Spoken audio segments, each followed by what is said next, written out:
NTN Televisión, lo que tienes que ver.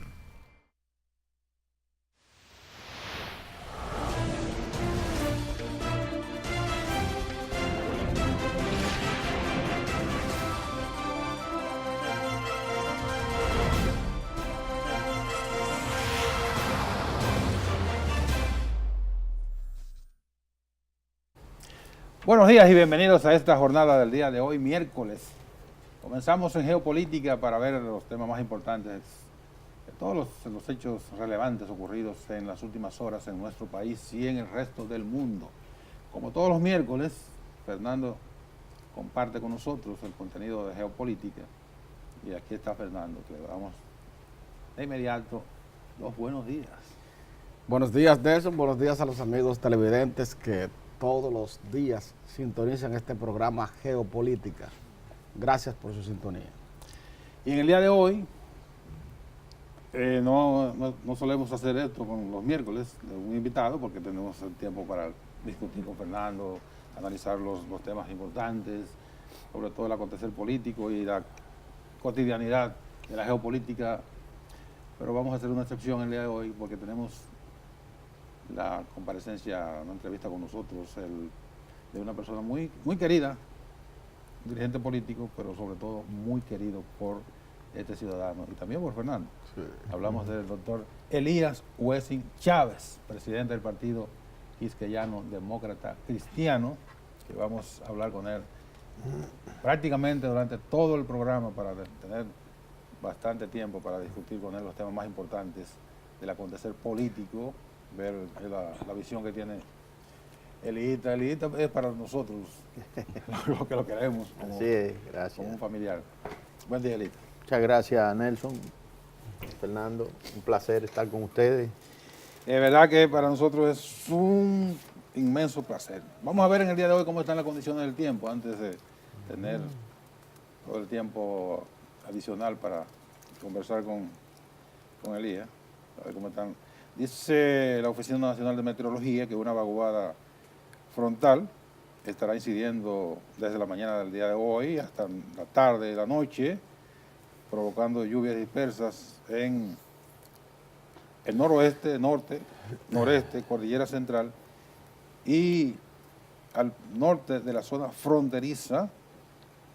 Esta situación, dijo Meteorología, que esta tarde provocará además chubascos en la capital y otras zonas del país. Así que Meteorología está vaticinando que va a llover. Vamos a ver porque la sequía sigue dando batalla a la República Dominicana, provocando los efectos que ya conocemos de pérdidas de cosechas, muerte de ganado, etcétera, escasez de agua potable para el consumo, para la irrigación de los predios agrícolas y todos los efectos que provoca la sequía. Dime, Fernando, ¿cómo están las previsiones por allá por el INDRI?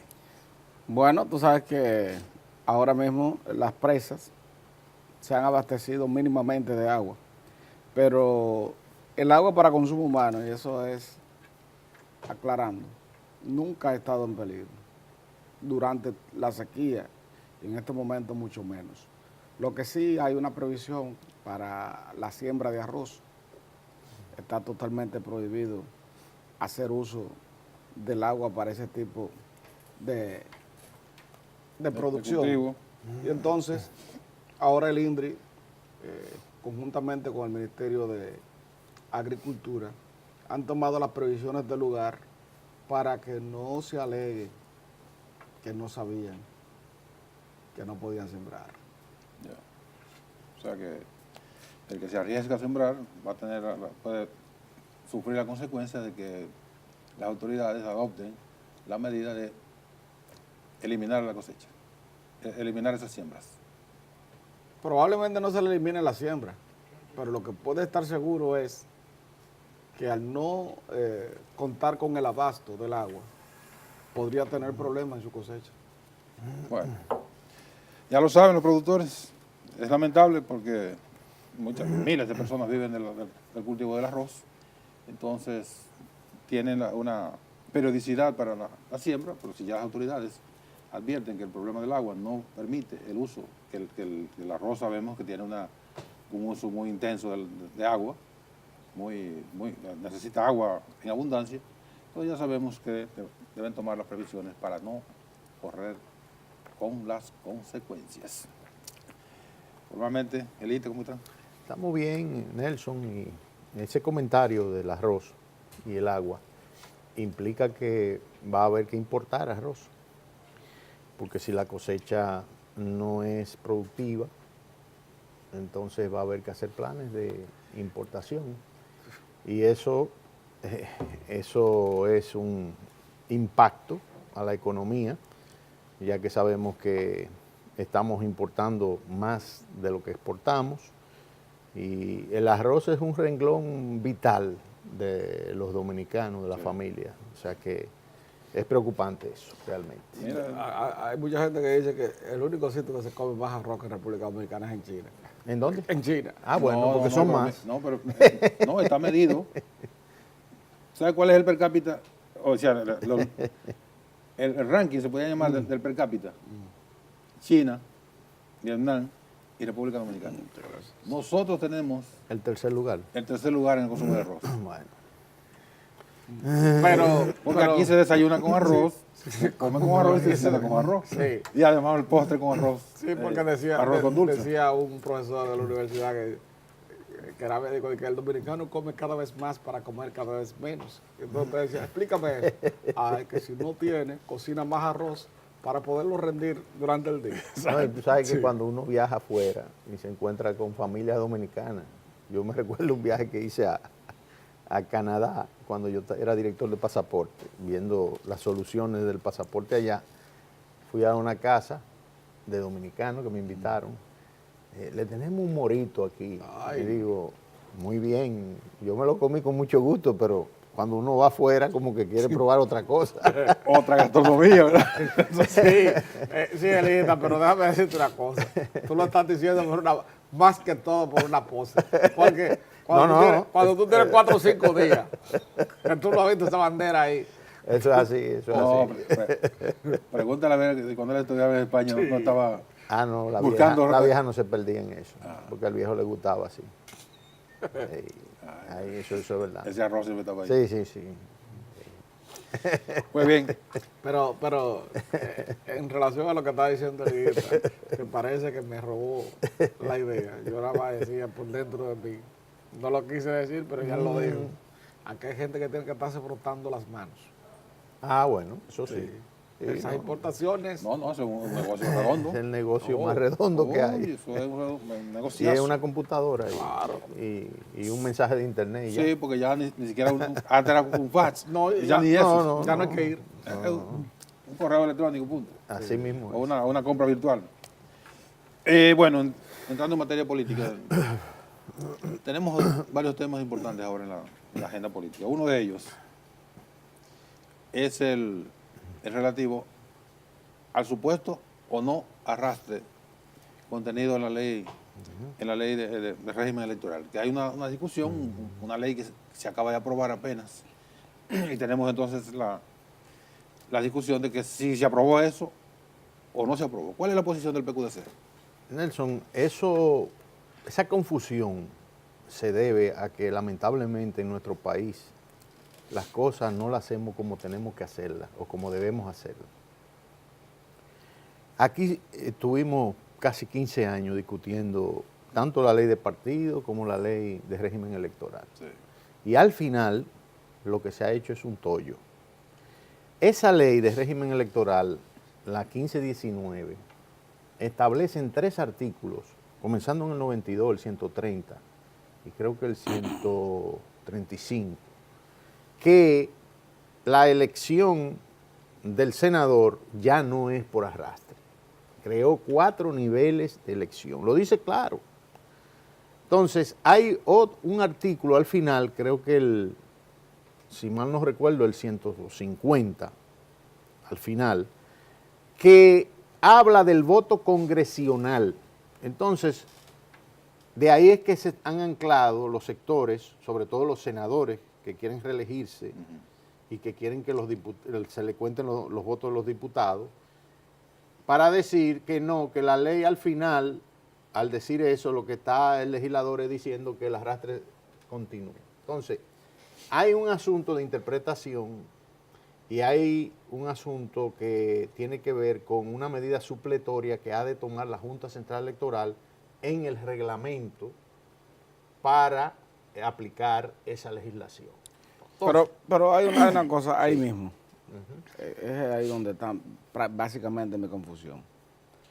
¿Por qué la Junta Central Electoral tiene que tomar una medida supletoria si la ley es clara? Totalmente de acuerdo contigo. Lo que sucede es que la Junta acaba de hacer una reunión donde convocó a todos los partidos para escuchar su opinión y la posición de la delegada nuestra, la doctora Tania Báez, después de haberla discutido en el PQDC, era que sencillamente la Junta lo que tenía era que aplicar la ley. Y esa fue la posición de nosotros. Y la mayoría de los delegados de los partidos políticos que estaban allí, eso fue lo que manifestaron. ¿Qué sucede? Bueno, sencillamente parece ser que los senadores, al elaborar la ley, no se fijaron bien en lo que estaban aprobando, lo que desdice de la labor del congresista en este tiempo, y se han clavado el cuchillo como Chacumbele, ¿me entiendes? Porque ahora los senadores van a tener que buscar sus propios votos, como debe de ser, porque la Constitución habla del voto directo. O sea, ahí no hay ninguna duda. Exactamente. Pero ¿cuál sería el beneficio para la población votante de que esto se produzca de esa forma? Sencillamente de que va a haber más libertad para tú ejercer tu voluntad en cuanto a la elección, en este caso, de un senador que representa una provincia o el Distrito Nacional. Porque antes tú votabas por un diputado y no marcabas la cara del senador, ya estabas votando por el senador que también. tal vez tú no querías. Ajá. Que no lo marcó porque no lo quería. Exactamente. Muchas veces él tiene un amigo. Es que si voto por Nelson, puedo estar votando por Elías y no quiero votar por Elías. Exactamente, ¿me entiendes? Y ahora tú puedes votar por el diputado de X partido y por el senador de otro partido, si te place así. O sea que eso fortalece el sistema realmente. Lo que pasa es que es ahora una discusión y vamos a ver cómo el poder o la influencia del poder se mueve en esta situación. Además de la medida supletoria que pueda tomar la Junta en virtud por vía de un reglamento. Sí. ¿Esa ley pudiese ser atacada en Claro, el Constitucional? Seguro. Y se está hablando se está hablando hasta de que los senadores ya tienen un proyecto de ley para modificar la ley. O sea, de eso se está hablando. Sí, sí.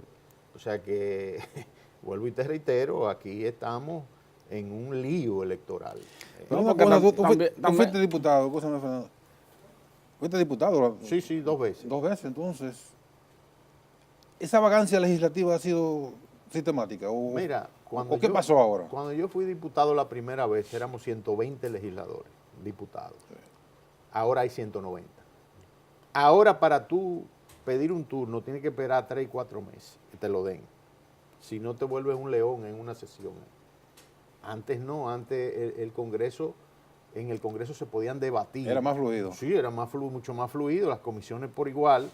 Y después fui diputado en el 98-2002 y éramos 179, si mal no recuerdo. Y como quiera me lo encontré que la primera Cámara en la que participé era también más fluida y yo diría que hasta más participativa de todos los legisladores allí. Ahora entiendo que eso, en vez de haber fortalecido el trabajo congresual, lo ha disminuido, independientemente de la calidad de legisladores que hay ahí, que sabemos que son buenos. Sin embargo, Elita, en el pasado siempre se le acusó al legislador de la inobservancia de lo mismo que aprobaba. Y parece que el legislador actual fue víctima de lo mismo. Porque, como bien dijiste, los senadores y los diputados entienden que cometieron un error al aprobar una ley que hasta cierto punto no leyeron. Evidentemente. Sí, evidentemente. Evidentemente no leyeron y ahora, tú sabes lo que es, en menos de 3 meses de una ley ya está Hablarse de modificar. hablando de una modificación. Eso habla muy mal del Congreso, ¿no? No, claro, es que te digo que, mira, antes en el Congreso habían bancadas que se ocupaban de leer los proyectos. El problema ha sido siempre el presidencialismo. O sea, cuando el Poder Ejecutivo manda un proyecto, la bancada mayoritaria, que casi siempre ha sido la del mismo Poder Ejecutivo, es un sello gomígrafo. Y entonces se aplica eso que tú dices. Ahora la oposición, que en esa época había más equilibrio, sí se ocupaba de eso y había legisladores que estábamos ahí y que asumíamos una responsabilidad y no el corroboro que vemos ahora. Entonces, esa es la diferencia. Ahora tenemos un Congreso mayoritariamente danilista, tanto en el Senado como en la Cámara de Diputados, y cuando el Poder Ejecutivo manda lo que manda, pues los préstamos, ese tipo de cosas, no se lee nada, se aprueba de una vez. Eso es, la calidad ha disminuido Sí. en perjuicio de la calidad también de la democracia de la República Dominicana. Correcto. Vamos a hacer una pausa, venimos de inmediato a seguir conversando en geopolítica con el licenciado Elías Wessing Chávez, presidente del Partido Quisqueyano Demócrata Cristiano.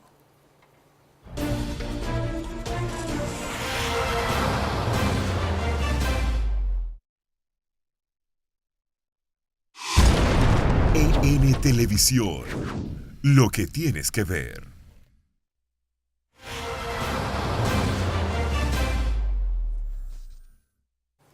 Bien, seguimos en geopolítica y seguimos conversando con Elías Wessing Chávez, presidente del Partido Quisqueyano Demócrata PQDC, que antes era Partido Quisqueyano Demócrata solamente, fundado por el padre del Elías, mi querido general, Sí, es. bien recordado, permanentemente recordado, don Elías Wessing y Wessing. Muchas gracias, hermano. Así es. El ambiente, aunque numéricamente se han hecho operaciones aritméticas, que tantos votos por aquí, que tantos por acá, que faltan, el ambiente está como medio enrarecido en torno a la posibilidad de que se intente una nueva modificación constitucional. El PQDC tiene un Una bloque, legisladora. una legisladora, un bloque con otros partidos. Sí.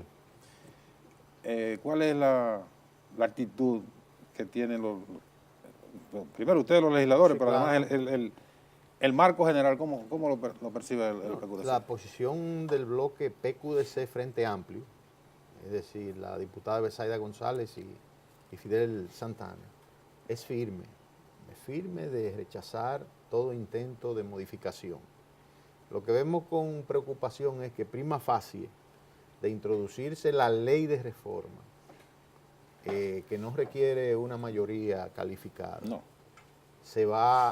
entiendo que se va a aprobar, y entonces a partir de ahí es que va a venir la gran discusión y los grandes problemas de este país, porque hay sectores de la sociedad dominicana que estamos levantados en contra de lo que es ese intento de modificar la Constitución para eliminar el transitorio, pero además de eso, de no servir de pretexto para que se pueda habilitar al actual presidente en el proceso de 2020. Aquí, hasta que los presidentes no entiendan que la ley suprema y la que hay que respetar y que no está y que está por encima de cualquier político y de cualquier funcionario es la Constitución. Hasta que no entendamos eso, vamos a tener una democracia precaria, una democracia defectuosa, y por eso nosotros estamos firmes en rechazar que aquí haya un intento siquiera de modificación de la Constitución de la República. Pero no es el legislador, el que podría señalarse como el principal responsable de que las constituciones de República Dominicana no hayan madurado y que siempre se tengan que confeccionar como un traje a la medida de un gobernante X. Sí, porque depende de la correlación de fuerzas que se den en las coyunturas donde se han producido esas modificaciones. Casi siempre el presidente que domina el Congreso, sus legisladores están al servicio de eso, y también se utilizan métodos non santos para lograr ese tipo de aprobación. Aquí de la única manera que puede prosperar en las actuales circunstancias una modificación de la Constitución es si se utilizan esos métodos. Esos métodos donde evocamos al famoso hombre del maletín, que es el único que va a poder cambiar ciertas voluntades que hoy están diciendo que se oponen y que mañana no quisiéramos escuchar o ver que dicen lo contrario. Bueno, ayer, por ejemplo, dicen que fueron 36, otros que fueron 42. 42. Fueron 36 presentes. Pero 42 firman. Sí. Que almorzaron con el doctor Leonel Fernández, reiterando, los dirigentes legisladores del Partido de la Liberación Dominicana, reiterándole a Leonel Fernández y al país su firme decisión de no participar en la modificación de la Constitución nuevamente. Entonces, en ese ambiente, ahí sí es verdad que la aritmética no falla. Sí, pero el tema es que hay bloques de otros partidos. El Partido Reformista, por ejemplo, es un partido reeleccionista, Sí. de principio. Al reformista que apoya una modificación de la Constitución, en cierto sentido, no se le puede ni criticar eso. No, es porque coherente. que son coherentes en eso. Ahora bien, donde sí estaría la cosa un poco rara es que en el bloque del PRM se produjera un voto a favor de una modificación de la Constitución en beneficio de la reelección. Pero tú hablas del Partido Reformista, que ha sido reeleccionista, y todos conocemos esa vocación reeleccionista del Partido Reformista. Pero uno se pregunta, y en este caso, la conveniencia política no es la que tiene que primar, porque se supone que habilitarle las posibilidades al presidente de turno limitaría también las posibilidades del Partido Reformista. Sí. Entonces, No, yo estoy de acuerdo en que la institucionalidad democrática es la que se impone ahora y debería estar por encima de ese principio que aún los reformistas han sustentado históricamente. Lo que estoy es deslindando, ¿verdad?, el tema ético. exacto. El tema ético, porque un PRM que es prácticamente una continuación del mismo PRD, con un líder como José Francisco Peña Gómez y los líderes históricos que tuvo ese partido, se oponían al tema de la reelección. Entonces resultaría chocante que en una coyuntura como esta ellos apoyen la modificación de la Constitución de la República para beneficiar a un grupo que quiere quedarse en el poder a costa de lo que sea. Y eso no podemos permitirlo. El asunto está entonces en la cancha del PRM. Pero suponiendo que los legisladores seguidores de Leonel Fernández se mantuvieran firmes, serían 42, le restamos eso a la bancada del PLD, quedarían ¿cuánto? 60 y pico. Ellos tienen... Entonces, ellos tienen la llave cierto- la tiene el PRM. La llave tendría. la tendría el PRM, Sí. pero consolidaría la posición anti-reforma constitucional con el Partido Reformista y en el hipotético caso que el PRD volviera a su antigua práctica antireeleccionaria. No, el PRD va a ser causa común, porque Sí. el PRD es una bisagra. No, y que anda.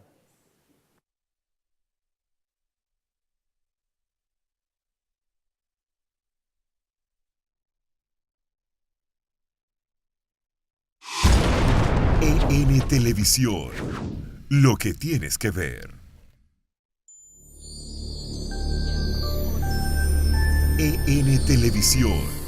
Lo que tienes que ver.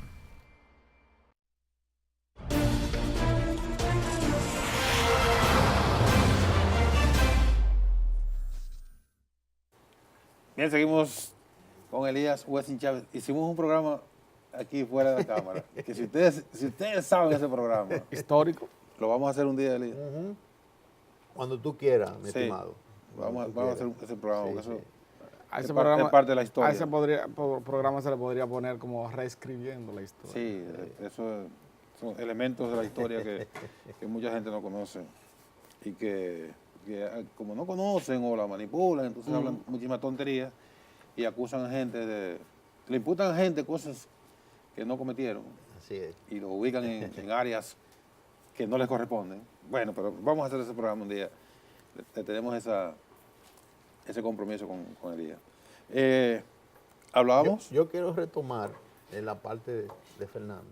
Hombre.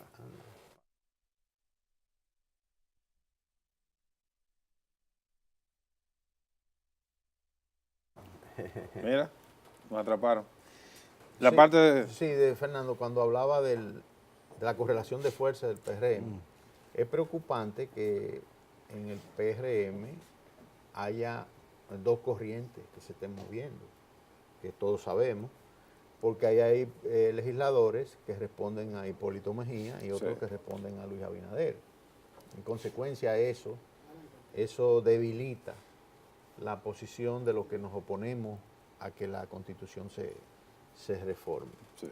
Entonces, ese es un factor también, porque a mí me lo preguntan siempre, que por qué la oposición no hace una mancomunidad, una unidad, y hay un factor que lo impide y es la desconfianza. Tú te recuerdas que habían 8 partidos que se estaban reuniendo para lo de la ley de partidos, la ley electoral, y finalmente tanto el PRM como el Reformista dejaron esa posición con los 8 partidos y entonces hicieron... Pactaron con el ala gubernamental. Exactamente. Entonces ese es uno de los factores fundamentales por el cual... Eso abonó la desconfianza. Claro, claro que sí. Pues recuérdate que aquí hemos tenido ensayos de coaliciones multitudinarias con Peña Gómez, con el mismo Leonel, en la cual participan muchísimos partidos y eran líderes que sabían poner de lado diferencias y agrupaban una serie de... Y cuando hablaban y decían, esto es lo que hay en este panorama, Sí. eso no variaba. Ahora no, ahora hay una expectativa de que las cosas, pues, un pragmatismo excesivo. ¿Y las conveniencias? Sí. Sí, sí, claro. Entonces ustedes temen hasta cierto punto que vamos a decir por el fraccionamiento que hay en el PRM, por la división, se podría producir un pacto similar al que ocurrió con la ley de partidos y el régimen electoral. Es posible que sí, no es descartable.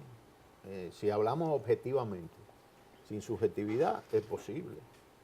Ahora bien, nos anima que hay líderes del PRM que han dicho que se oponen y que van a sancionar a los legisladores de su partido que promuevan la reelección, en la modificación de la Constitución para la reelección en las cámaras legislativas. Entonces eso es un buen augurio. Vamos a ver.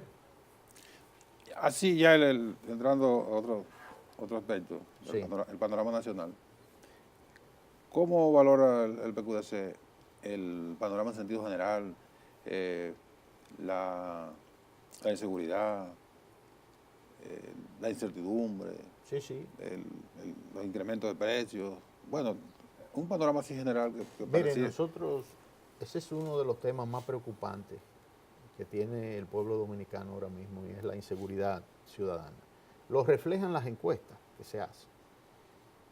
No vemos que el gobierno tenga un plan concebido a largo plazo para esto.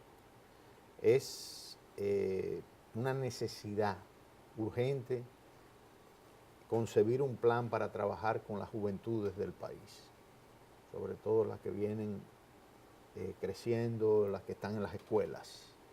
Aquí hay que rescatar la materia de moral y cívica en las escuelas, como nos la daban a nosotros. urbanidad, la forma de comportarse y una serie de cosas. Eso hay que rescatarlo. Aquí hay que hacer una depuración y concomitantemente con la depuración, un mejoramiento de la calidad de vida de los policías en la República Dominicana. Les aumentaron el salario en otro día. Sí, pero esos son aumentos que son pelliquitos, vamos a decirlo así. Pírricos. Sí. Si usted quiere un soldado o un policía con la moral en alto, lo primero que usted tiene es que ocuparse de su bienestar. ¿Ha faltado voluntad política o ha faltado recursos? Bueno, yo pienso que dentro de la filosofía de este gobierno no cabe el mejoramiento de las condiciones de vida de los militares y de los policías. Entiendo que eso no está concebido, nada más hay que ver el programa de gobierno de Danilo antes de asumir al poder. Entonces aquí tiene que venir un gobierno dirigido por personas que estén conscientes de que no puede haber seguridad ciudadana si no tenemos organizada y planificada una vigilancia permanente. Aquí hay que dividir en cuadrículas los barrios más vulnerables que tenemos para hacer un servicio 24/7 de turnos de 8 horas de patrullas. Usted no puede poner a un patrullero de cuatro policías a hacer un servicio de 24 y hasta 48 horas. Porque no, ¿qué es lo que van a hacer? Se van a dormir en el cepillito. En un vehículo sin gasolina, además. Exactamente. Ahora, si tú programas eso, bueno, dentro de 8 horas, que son las 8 horas reglamentarias del Código de Trabajo, usted sale y entra a otra patrulla. Mire, eso va a disminuir considerablemente la delincuencia. Usted puede estar seguro de eso. Lo que pasa es que falta voluntad y son inversiones, Fernando y Nelson, que no reditúan. Porque mejor hacer una carretera en un monte que llegue a una casa por allá arriba, Sí. ¿verdad?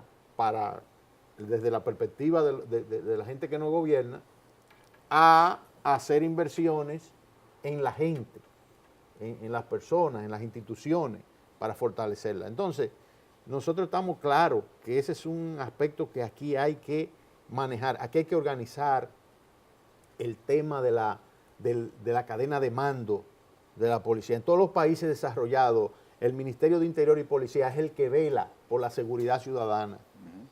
Y aquí uno está autónomo, otro está por el otro lado. No hay una política coherente en cuanto a lo que se debe de hacer. Y si no surge un gobierno que le dé esa autoridad al Ministerio de Interior y Policía, pues no va a ser. Pero la policía como cuerpo no se ha perdido autoridad, no se ha perdido estima de la sociedad dominicana. Pero precisamente por eso, claro que sí. Y yo quiero hacer una digresión ahí. Cuando mi papá fue ministro de Interior y Policía, de Joaquín Balaguer, el jefe de la policía, todas las medidas que tomaba, tenía que consultarla con él. Porque, pero espérate. o sea, lo que Estamos hablando de un general de sí, verdad, lo no. que te quiero decir es que No, Monchi Fadul. exactamente, o sea, entonces hay que hacer una modificación, legislativa de todo ese andamiaje. Y yo te aseguro que vamos a disminuir la delincuencia en la República Dominicana. Sí. Eso es así, pero hay que ponerle ganas, como dicen ahora, a eso. La verdad que se han tomado muchas medidas, muchos parches, muchas ideas sueltas. Y no ha habido ese plan integral de verdad que como dice Elías. Y el resultado es que en la realidad la gente percibe que no hay seguridad en la calle. No, es que a las 5 de la tarde tú ya tienes que estar recogido y es de día todavía. Mira, Pero Elías, Nelson hacía una pregunta. Déjalo ahí. El otro día yo fui a una farmacia que es una farmacia vieja, que está en la Independencia, casi esquina Socorro Sánchez. Eran las 5:30 de la tarde. Y yo veo toda enrejada. Y le pregunto a la señora, ¿y ustedes tienen esta farmacia así permanentemente? Dicen, sí, decidimos ponerle la reja de 10, bueno, permanentemente. Digo, ¿qué pasó? Que nos han asaltado 3 veces. En Gascue. No, y cuando la delincuencia se muda para el polígono central es más problemático todavía. porque la delincuencia ya no respeta nada. Antes estaba en la periferia. No, ya no. Nosotros tenemos planes para eso. Y tú sabes qué hay que organizar aquí, que es un dolor de cabeza, el tránsito, sobre claro. todo aquí en Santo Domingo. Y nosotros tenemos un plan para eso, una sencillez, comenzando con una sencillez. Tú ves la avenida John F. Kennedy y ves la 27, que son las dos arterias principales. De un lado tiene 2 carriles, de otro tiene 2 y a veces 3. Tú tienes que hacer de una sola vía, una y otra. La que más convenga de acuerdo con la entrada a la capital. Y yo te aseguro que comenzando por ahí, tú vas a tener un flujo vehicular. Y obviamente, con una organización dentro de las intersecciones internas, vas a tener un flujo vehicular más flexible y no tan atosigante como el que tenemos nosotros a partir de las 5 de la tarde. Sí, Querido, extenuante.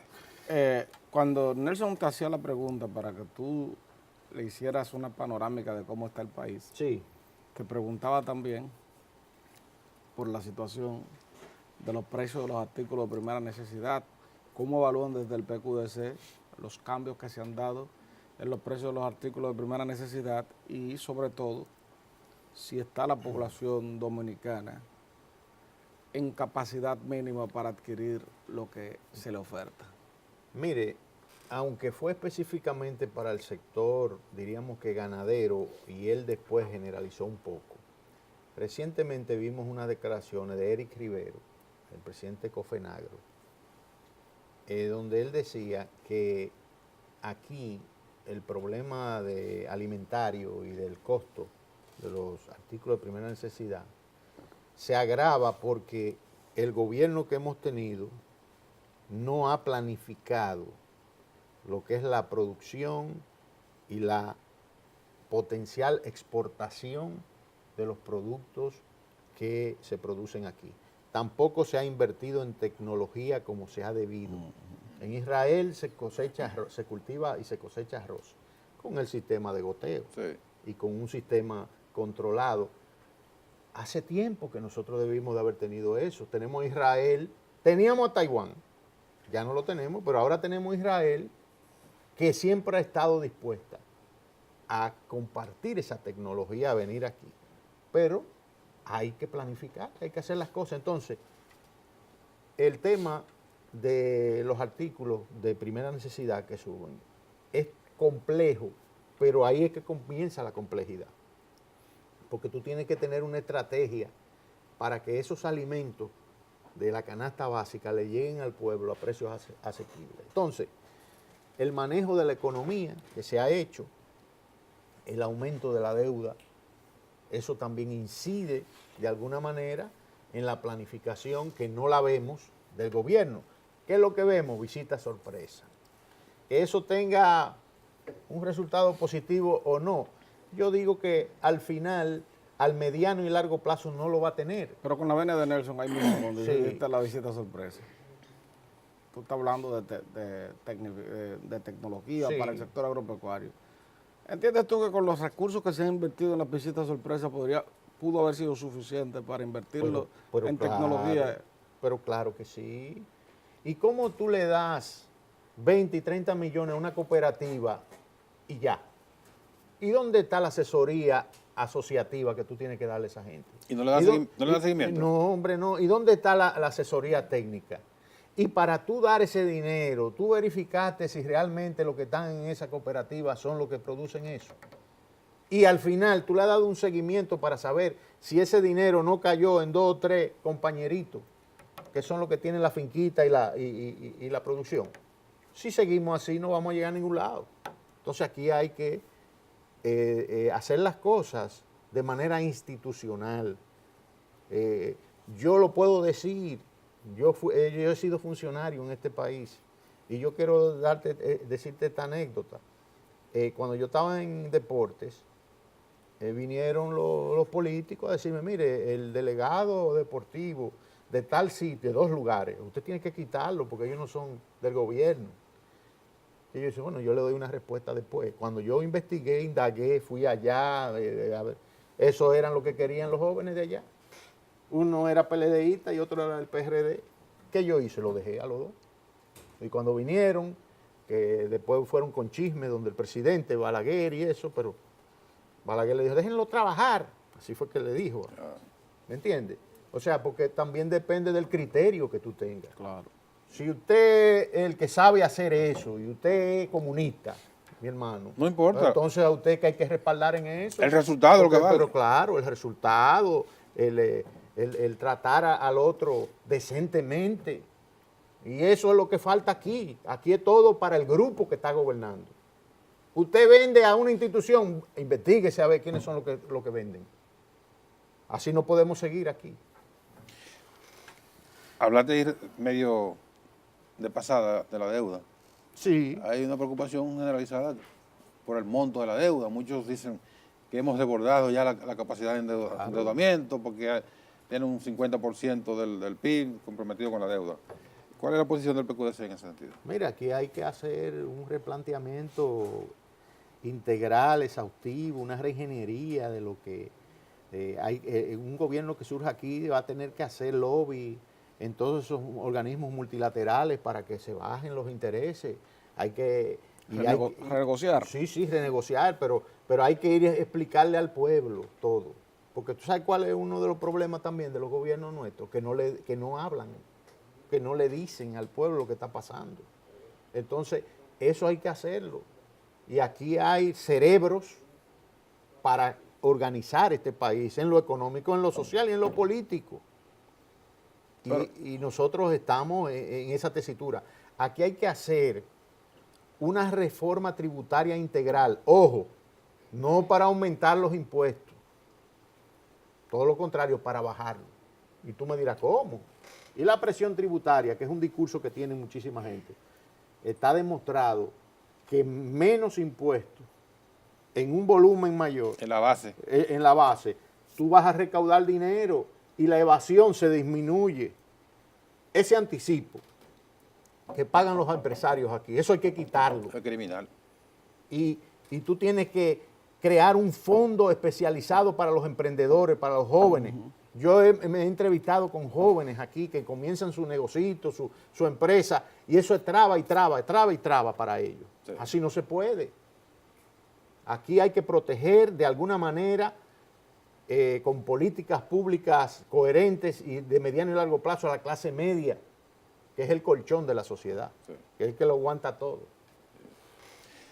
Bueno, yo creo que fue una buena conversación, Fernando. Bastante buena. Muchas gracias. Siempre Gracias. quedan cosas que conversar Siempre con los queda. políticos, Claro, pero sí. Tenemos pendiente la otra, la Eh, histórica. Vamos a planificarla. Sí, usted me avisa. Sí, la vamos a planificar de tal manera que la podemos repetir varias veces. Le voy a traer fotografías que vamos a implementar en un libro que se está escribiendo. Ok. Te voy a traer pruebas documentales de situaciones que se produjeron en momentos conflictivos que son inéditas para el pueblo dominicano, para que pueda tener un balance en enjuiciar los hechos históricos. Excelente. Quedamos comprometidos con eso, Fernando. así es. Gracias al licenciado Elías Huesin Chávez, presidente del Partido Quisqueyano Demócrata Cristiano, PQDC, por su comparecencia con el día de hoy con nosotros, con Fernando y conmigo. Le damos las gracias y a ustedes también. Gracias por su atención este día. Mañana, Dios mediante, a las 11 de la mañana, otra entrega de Geopolítica. Sigan con EN Meridiano.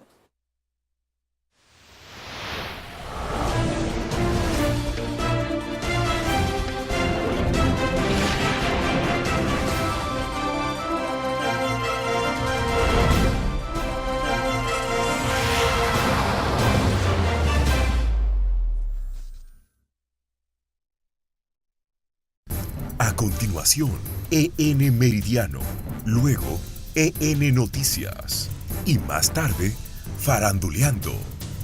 Solo por EN Televisión, lo que tienes que ver.